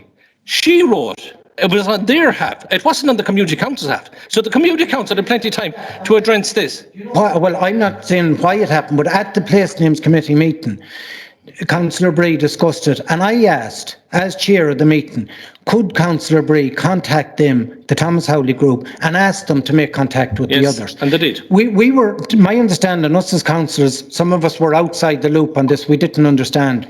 I got an email through Kevin's office on this back in November. And then it came up at the Place Names Committee. At the Place Names Committee, some of the councillors outlined why they were maybe uneasy about it, because there seemed to be a division in the community. And all we called for at that was, and I asked Councillor Bree, would he forward the Secretary's email and contact details, which I sent to Councillor Bree, and in fairness, Councillor Bree sent them on to that lady. She then made contact with them. So the fact that the two groups didn't meet that's not, I wasn't aware, or couldn't have done anything before that as chair of the Place Names Committee meeting. So that was my timeline on that. When you brought forward the motion, the two groups, and my understanding, should have met prior to that. They didn't. Now an invitation has gone out for them to meet. It's to take place next Monday night. That's the details I was given in an email. So I'm calling, do we either vote it now and vote it down, Chairman, or vote it up, whichever? Do we support it or reject it? Chairman, can I just say, in relation to that meeting, I did make the point, and I did agree, when you suggested that I contact the local committee, as Cathaoirleach, you made that request to me, and I did it, and I'm pleased that I did. But the reality is, and I said it at that committee meeting, that I was flabbergasted that someone was running around the night before that committee meeting, phoning members, someone from this Inniscrone Community Council was running around phoning members of the Place Names Committee, asking them to oppose the bridge being named after Thomas Howley. Beyond that, the email that was received by Kevin Kilreevy was dated the 21st of September. Yeah, but we were told by members that they received phone calls the night before. Now, interestingly enough, it was only the Fine Gael members got it. I didn't get a phone call, and Councillor Gina O'Boyle didn't get a phone number. So it looks as if it's the old blue shirts. No, I got it as chair. I got it as chair. We have the blue shirts once again. The secretary of... No, Councillor Bree, can I just clarify? And the black and tans were now pushing to stop this going ahead. I'm going to... Councillor Bree, the secretary of Inniscrone District Community Council, I don't know what politics that lady is.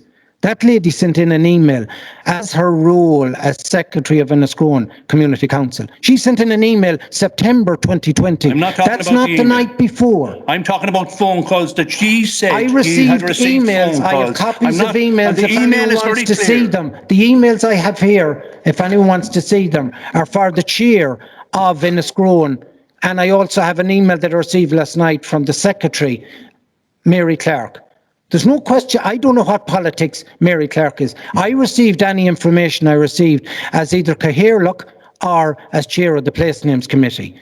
Now, as I said to you, I'm not outlining politics in this. I'm calling for a discussion between two groups. I have no opposition, and I think there's unanimous support between all the 18 councillors. No one is opposing to naming a structure of some agreement between two groups in Inniscrone after volunteer Thomas Howley. So, look, where do we end up so? Well, we have one committee. We have one committee in Inniscrone saying they want the bridge named after Thomas Howley. Yeah. We have another community council is saying very much opposed to same. So if they sit down next week they're going to take the same position. We don't know that. They Well, haven't I would say spoken. the Thomas They Howley haven't Committee. discussed it. I Do we know not the give them? people on the Thomas Howley Committee. Do we not and they give are them the logical benefit and of the sensible doubt? people, and they are patriotic. So Yes. they are not going to change their attitude. I can appreciate I think that. we should give both groups the benefit of time. I think it's only fair. As a public representative, I don't want to be seen dividing two groups for the sake of one meeting, to let both of them air their stance on the position, and that's what I'm The calling 100th for. anniversary of Thomas Howley's death is the 25th. Yes, but of we're in May. level 5 COVID restrictions, and I appreciate and I compliment Councillor Healy on the great work he done around and we had an excellent event in Ballysadare around the naming of the bridge. And possibly if time was allowed and COVID restrictions were relaxed, something like that could take place to honour Thomas Howley as a volunteer, and nobody is opposed to that. So I think the benefit of time. Just one for you. Thomas Howley is honoured every year. We just don't turn up on their anniversary and start honouring somebody that give their life and soul for it. It happens every year. That the date of May is important. Every date is important. Yes, and we all agree that, Councillor Healy. So I'm just outlining what happened. I have emails here from Secretary and Chairman. I'm calling on the members. Do you either want to propose Ciara, could look at it's 20 to 12. I'm not talking about time because this is very important to a lot of people. But you mentioned it. If we have to come back, who said but I mentioned it? Who's that? Councillor Healy, come on. Man Thomas, fair play to you. If we are coming back here next Monday, which is likely right now, could we ask that both committees meet before next Monday so that we can discuss it again? And then that runs into the dates that everybody is looking for. Is the 28th of May mentioned? Thomas there? Yeah. Seem to be. I agree with that suggestion. Let's kind of go to statement that the meet between now and this day week, and we just defer the agenda on to this day week. Can we get a limit on that? Let them meet, and if there's no decision, well, whatever it's to be, all I'm calling for is time. I was given a date. Come here, as Councillor Bree outlined there, there's been one group wants the bridge named after it, the other group doesn't want it. Yeah, but so there may be a compromise. even if we defer it, what decision are we going to come up with then? Why should we preempt discussions at a meeting? I think out of fairness to both groups, and in fairness to the group that took on the honour of him, in fair play to them, they've taken on a task to do something to honour him. The other group feel that there wasn't consultation. So I don't know whether they met or didn't meet or who spoke to who prior to this. I can only go by the emails I was sent. And I was sent an email that a Zoom meeting was to take place on May the 17th, to have been invited to it. If we send a letter out asking them, can they meet beforehand, and it'll come for discussion next Monday. Are we agreed to that? I think that's a fair compromise on all sides. Please put it back to The motion I propose now that we adopt all the recommendations of the Place Names Committee, I leave that on the table until next Monday. Yeah, well, the item will stand here. Can we just defer that whole item of item number 13 until next Monday? Well, I just wanted noted, Cathaoirleach, that I proposed that we accept the recommendations. But obviously, we'll defer the whole lot until next Month. And it's just to give the both groups time. Councillor Grady. Just very briefly, and I'm on another issue near home.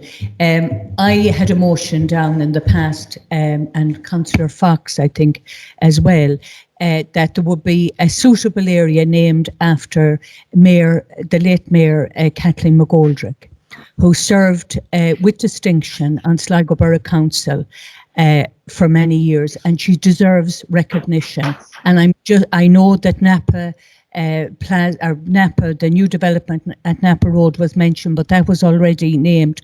But I'm asking the members of the Place Name Committee that the name of late Mayor Kathleen McGoldrick will not be forgotten, and when a suitable place comes that can be named after, that they will do that. Thank you.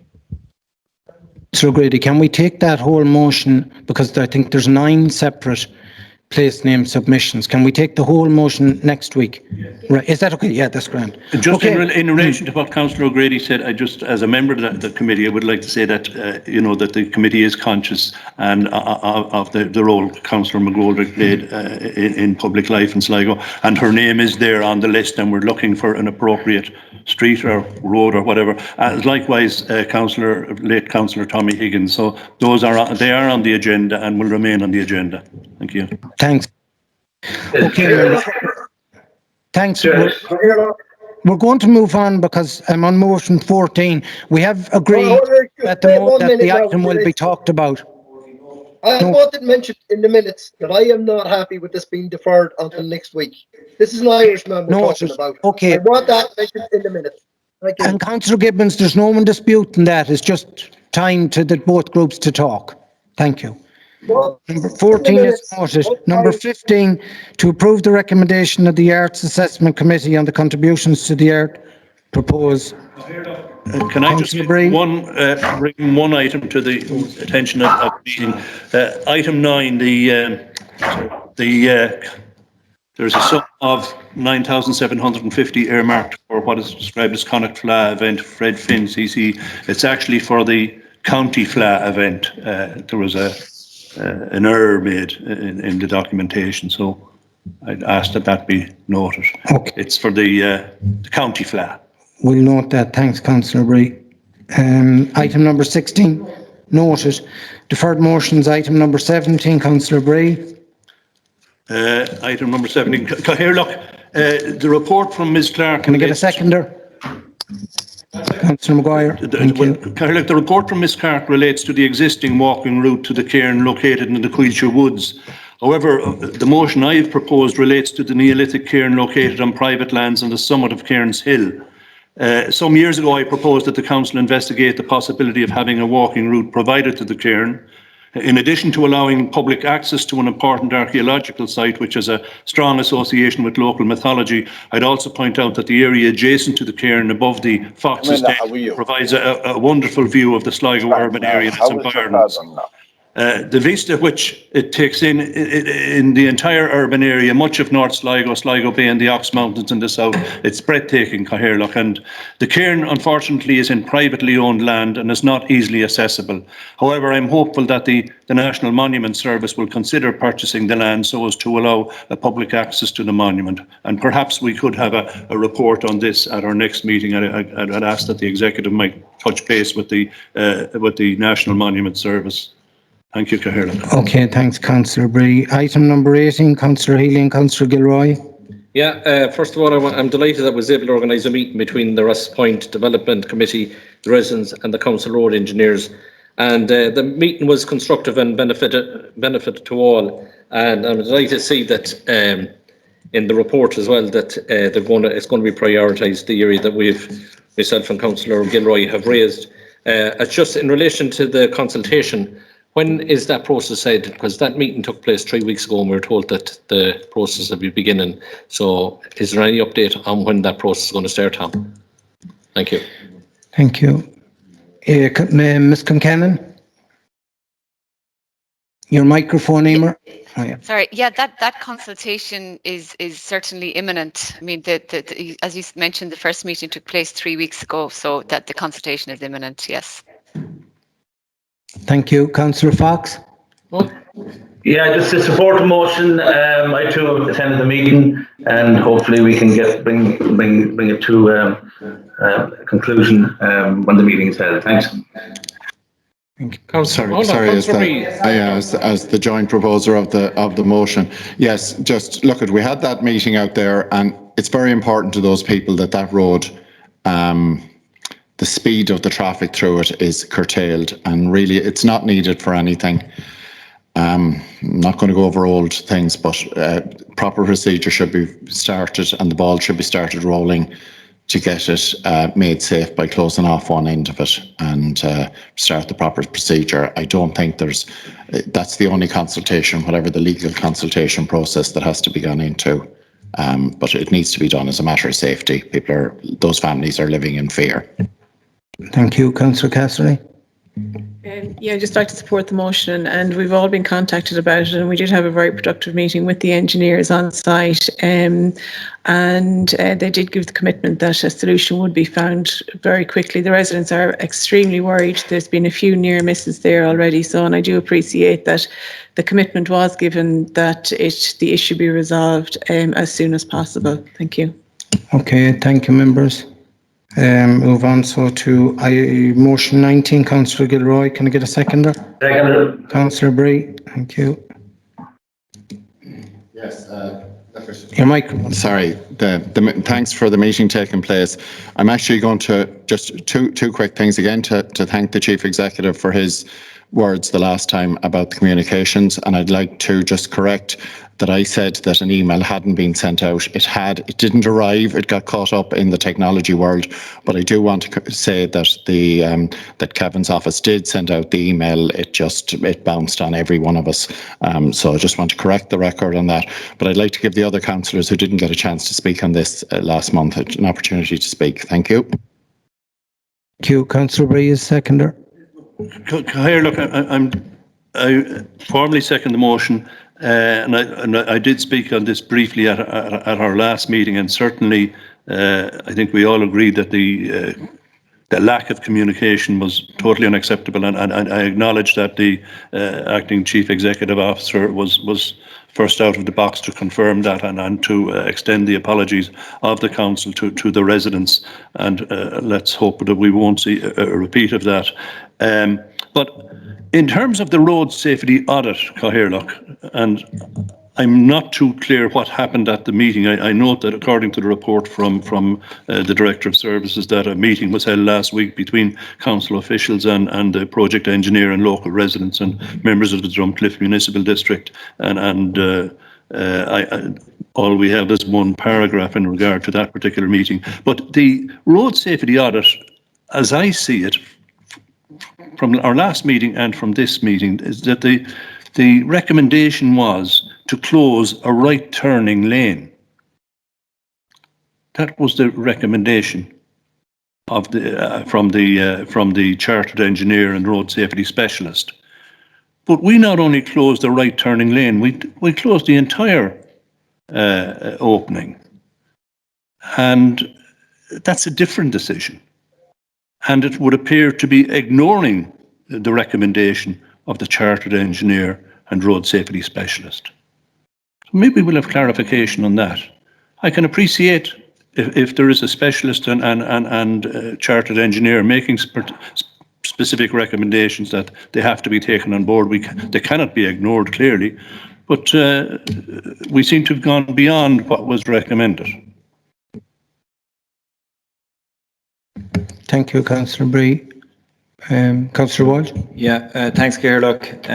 I didn't get a chance to speak on the motion last month, but there was a meeting with the residents last week. I want to thank the Director of Services and Councillor Gilroy for arranging that.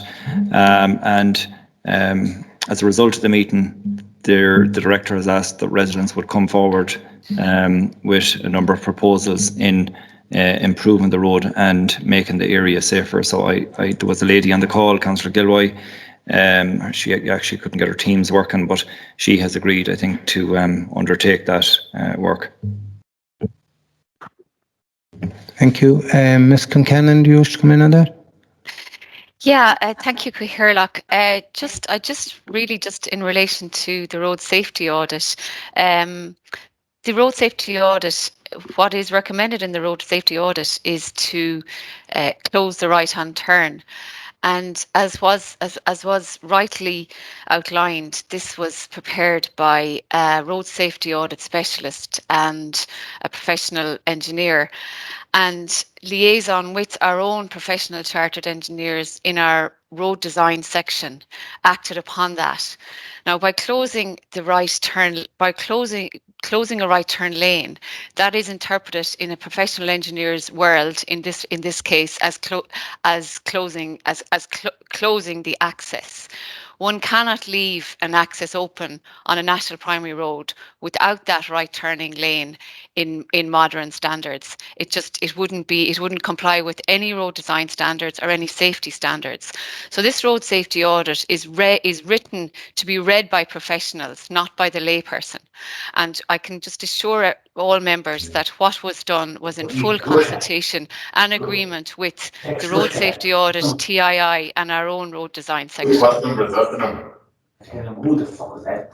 I read that. Sorry, can I ask the members please to mute their microphones while there's people in the chamber talking, and also Ms. Concannon has the floor. Sorry, that's my response on the road safety audit. And the meeting last week was very constructive, and I thank Councillor Gilroy and the Sligo Drumcliff members for arranging it. And there is a line of communication now between the residents and the road design project engineer, and that's extremely positive going forward. So any concerns they have will be directed directly at the road design engineer. Thank you. Okay, Councillor Casserly. Thank you. Yes, I didn't get a chance to speak on this before. I know that we're very tight for time, but just to give a background to this, because some people mightn't be very familiar with the entire history of the project. In 2014, and I know before that, residents in that area, it was actually one of the first things that I was asked about when I was elected in 2014 by actually some of the residents on that particular road, to do something about the safety of the entire stretch of road, including the turning points, or the places where you turn onto that, what we call it the lay-by. And after a lot of emails, a lot of consultation, motions, conversations with TII, getting Garda reports ready, asking them to submit those reports, further consultation with the Department of Transport. Eventually it was agreed, and I appreciate that, and it was a team effort that the climbing lane would be removed to ensure that there was the safety of all the residents along that road and in the lay-by as well. And then we had been getting a lot of representations about the actual surface of the road and the poor surface and camber of the road coming from Cashilgarran heading north. So heading south from Grange and heading north then from Cashilgarran, that whole section had to be looked at. And luckily we got enough funding that we could coordinate the two projects at the one time, so that, and people are giving out about roadworks all the time, but this one actually worked out really well, that we weren't putting residents and locals out twice, that it was all done and it's finished now, and it is an absolutely fantastic job. And I have received many calls from residents in the entire area saying, who live over in Barnajarrick, who live over in Ahagate, saying that they're extremely happy and they feel a lot safer as a result of the works. And it's in the report that it's an investment of 2.8 million. Now that's an awful lot of money that to be invested in a village, a rural village in the northwest of Ireland. So I have to say that, and people give out about roads not being done and local authorities not listening to communities. I have to say that from the very start of this, the project was listened to, and when the funding was applied for, that the project went ahead and that the road is now safer as a result. That's the start, middle and end of this. Now, as part of that, it was recommended by this road safety expert, who is a national expert, that right turning road, that middle road be closed, or be closed to vehicular access. That's what has happened. And if you look at the whole configuration, it would not have been possible to have a left turning lane as you're heading south and also a right turning lane, because there's just too many, you're creating too many more opportunities for accidents. So I know that some people aren't aware of it because they're not from the area. So it's just to explain that for a start, that the whole reason for it, and the people in that area asked for this. They asked for the road safety issue to be resolved because there were too many close calls. And even myself, and I know that other people who use that road and friends of ours who live on the lay-by, you are literally like a sitting duck hoping that when you turn right and you're sitting in the middle of the road and there's a car coming on the left-hand side behind you on the climbing lane and another car right behind, that you are not hit from behind on that side. And that's the whole reason for, and that's the background to this project. So it's not like something was just picked out of the air that this road, we just decide to close this. Yes, there should, and it was admitted that there should have been more consultation, but the entire reason for this is to make the road safer for everyone. And I just want to acknowledge that it's a huge improvement. Every time I'm driving up now and I'm looking at the designated right turning lanes and left turning lanes along that stretch, and it's one of the things that makes me very happy now, and I'm very satisfied that people feel safer and they actually are safer. And it is unfortunate that this issue has come up because it has tainted it. And just to say, it was reported as well that the road was closed, that the entire distance of the road is closed for residents and for vehicles. It's not. Both accesses are still open, but it's the middle one. And as was said at the meeting by Ms. Concannon, that on national primary roads, you try and limit the amount. That's why you don't have houses on national primary roads, because you limit the amount of access on and off, because you're going to have children and you're going to have cars and families coming out, and there's a huge likelihood that there will be an accident. So I, for one, I would not be comfortable in disregarding a road safety audit as a local authority, as a member of Sligo County Council, if there down the line should be an accident. Plus, we're also creating a precedent that if we disregard an expert report, the next time that there's something that we don't agree on for whatever reason, we disregard that as well. So I think we're setting a dangerous precedent if this was changed at this stage. And I do appreciate that there was a lot of consultation, and there has been a commitment that the lay-by and the sight lines will be improved, and that the residents will consult with the project engineer, and everything will be taken on board and implemented. And it's not just going to be a once-off; that it will be reviewed. If it's a few times a year, then so be it. And that commitment was given that if there's any issues in relation to, if the residents have issues with there, that will be reviewed, and that there will be ongoing consultation.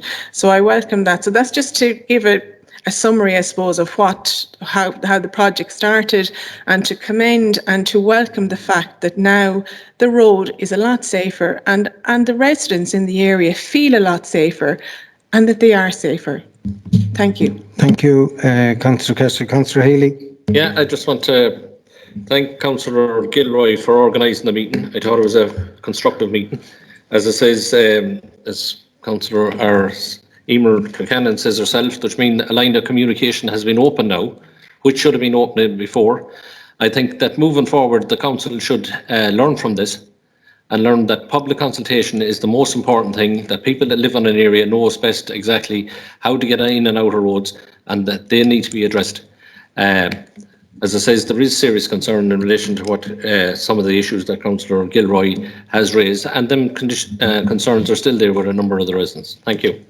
Thank you, Councillor Healy. Councillor Gilroy.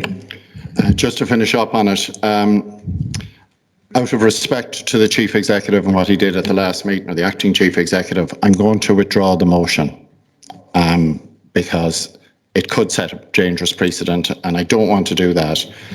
But I do want to correct the record. The report did not say to close the road, and no matter how you interpret it, I was working for the first 10 years of my working life. I worked in consulting engineering, I worked in tunnelling, I worked in roads in London. I know how to read a report, and the report does not say that. So that needs to be corrected. And the final thing I'm going to say is, we were told at the last meeting that it wouldn't be open to traffic again. It's been open for about 12 days at this stage because it was widened by some of the residents, and nobody's even noticed it. Thank you. Okay, thanks, Councillor. Just to correct one thing about consultation, Councillor Healy, there actually was a lot of consultation over the years with residents on both sides of the road and those who were affected by the changes that would take place. And actually, on the other side of the road, where it's been extremely dangerous for, and bin lorries have actually had close shaves on a corner, the whole section of that road, the trees have been removed, and areas have been set back and have been improved on both sides of the road. So there has been a lot of consultation in relation to this project from the very start, and I have a record, and I'm sure that everybody has a record of that consultation that has taken place. And I have to reiterate again that the residents on that road are very, very happy with the improvements that finally, and they're very happy that they've been listened to, and the engineer on site has met, and the project engineer has met them and has ensured that everything that they asked for has been, that it's been listened to, and it's been given to them to improve the safety. So I think that there's a lot that has happened that, you know, that hadn't been discussed before, but I think it's important that that's all put on the table now. Okay, thanks, members. And look, can I just finish? We're going to have to finish the meeting, and I want to thank everybody for their discussions on this. And just, I think that one thing that summarises the meeting today for me, consultation. There's nothing wrong with consultation. Consultation should and must take place. And I think that's, you know, everyone has agreed to that. Sorry, So, Cathaoirleach, on that point, and just to go back to the Strandhill bylaws, they've been deferred for consultation. We're going to be back here next Monday or whenever. Do you think it would be possible to have that consultation between now and the next meeting? No. Okay. Okay, members, we didn't start a little bit after 10, so we'll keep going ahead. So with the deferred items, try and get through those. Councillor Queenan, number 20, can I get a seconder? I second it. No, it's deferred. Deferred 20. 21, Councillor Clark and yourself. I'll second it. What's that about? We're deferred that too. We're deferred that, yeah. Deferred, right. Councillor Gilroy, 22. I'll go for 3 in a row. Deferred, great, we're flying. Could we get through the agenda? The rest is like this. Councillor Walsh, number 23. Deferred, okay. Members, will we leave it at that?